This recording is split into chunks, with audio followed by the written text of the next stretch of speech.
when Allah deceives Muhammad, and you've got all these things you've got, and I'm being genuine here. I'm speaking to you because you're a nice guy, but Muhammad marries a 6-year-old, sleeps with her when she's 9. He's got slaves. He calls black people raisin heads. He marries his son-in-law's wife. He's got multiple wives. Balance that up against Jesus and all the prophecies connected to Jesus and how perfect he was, and he was sinless, and he fulfills all the prophecies in the Old Testament. So now my problem is, if I go and get a scorecard, and I put the scorecard here, and we get some aliens arriving from another planet, and we preach the gospel, and you preach Islam, and we tick off on the scorecard what comports with the Old Testament, the truth, and the New Testament. So 6,500 cross references between the Old Testament and the New Testament, and one that I can find from the Bible to the Quran. The only one I can find in the Bible is Revelation 22, which speaks about if you add to this word, you will have plagues. So the Quran is added to the Bible. So I believe, like you had plagues in Mecca last year, you had locusts in Mecca. So I believe that if you,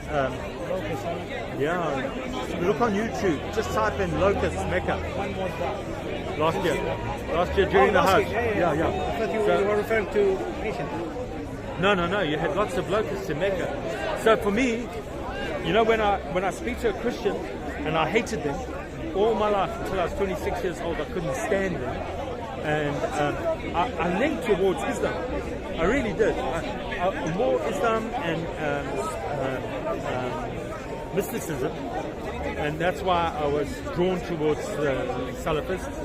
But I can't find the continuity in the, what are they called, the Sufis? That's why I look at the continuity in the Bible, and I look at the continuity in the Quran, and it doesn't chronologically progress.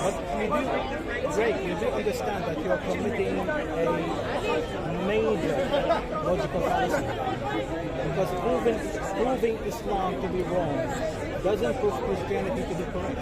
Absolutely. Yeah. So what we have to do, if you are a genuine truth seeker, is first and foremost to confirm that the scripture you have is the same scripture, the same words that were taught and preached by Jesus Christ. Yeah. Number one. Number two, you have then to confirm that Jesus Christ was actually sent from God. Number three, you have to confirm that Judaism was actually a religion and not a falsehood. So we have many things to do in order to come to the conclusion that, okay, Christianity makes sense, I'm going to embrace it. Now this is just speaking logically. Yeah? Dismissing Islam doesn't help anything. No, I use the same criteria for Islam, yeah? You're telling me the criteria I use to decide on Christianity can't be disproving Islam. I've got to work out the veracity of the scriptures. I've got to work out the continuity. I've got to work out whether it's the same scriptures then as were in Muhammad's time. So I didn't come to the conclusion by opening a book and there's the answer. I had to read many books, and I had to meet many people. But I'm in a personal relationship with God. Okay, but let me finish. So let me go back to this thing. 200 years before Jesus was born of Mary, you had the canonized version of the Tanakh. So when Jesus was all over Israel, there were copies made. There were copies made of documents, which is why you found.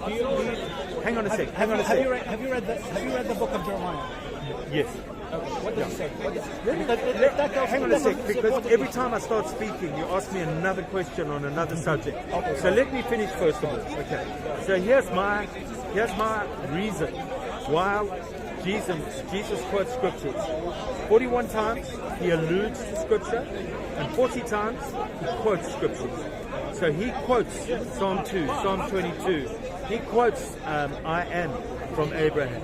Jesus quotes these scriptures, and the Jews have those scriptures, and they had them canonized 200 years before Christ was. So when we found the Dead Sea Scrolls, and we found fragments of Psalm 22, we found these things, it was evident